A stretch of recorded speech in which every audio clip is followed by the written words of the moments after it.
And then we speed read the third excerpt.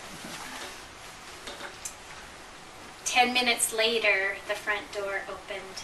I stood at the dryer, refolding the top towel. I turned when I heard footsteps.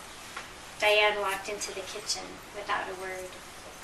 "Hi," I said. I scooted to the counter and handed her a note. "Here are 2 messages." She took the paper without looking at it. "What have you decided to do?" I swallowed hard.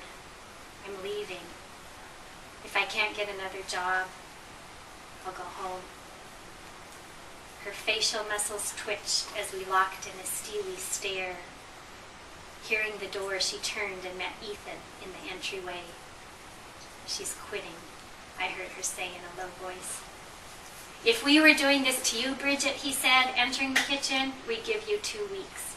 That's what any decent person would do." I hesitated. "I'll stay 1 week," I said, my heart in my throat, "but I'd like tomorrow off." "That won't work," Diane said. "I'll have to look for someone, so you'll have to stay with Hannah." "I need tomorrow off." "Why do you need tomorrow off?" Ethan asked. "I have an appointment." "You used our phone," Diane said. "Since when is that off limits?" "No, I didn't." "Well, you'll just have to cancel your appointment," she snapped. "I can't." "You can't or you won't?" asked Ethan. "I won't." They looked at each other for a moment before Diane looked back at me. "I guess you can have the morning off," she said. I curled into a fetal position to keep my legs from touching the pad. My mind raced as I relived the events of the past 4 weeks. What am I doing here? What do I know about this lifestyle? What do I know about country clubs? I remember thinking it was cool when my friend Sean caddied for Evel Knievel at the Butte Country Club. And I had felt special during my single golf outing there. Sean convinced me, a novice lefty, to share his right-handed clubs. He counted my every swing and miss, and I scored in the triple digits for 9 holes. My only victory, which almost made me smile now, was hitting a ball over the creek in 1 stroke. I knew how to be a grateful guest at country clubs and elsewhere. Mom made sure of that.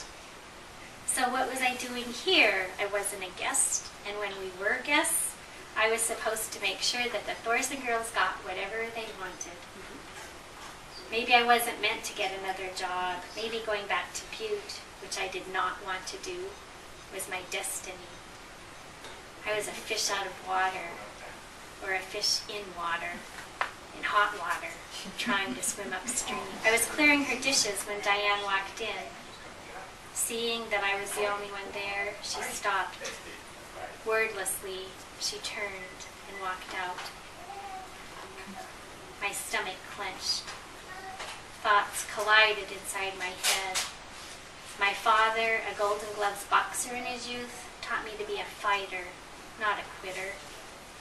He taught me self-respect and to take care of myself, too. I was a champion eater and a champion sleeper, but the previous day and night I could do neither. I cannot live like this. I tiptoed to the phone.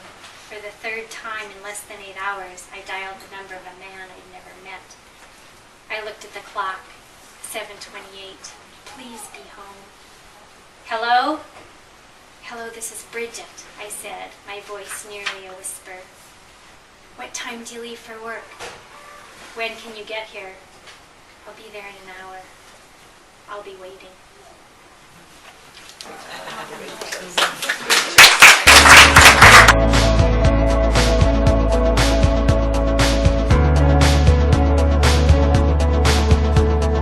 People and cars on the avenue.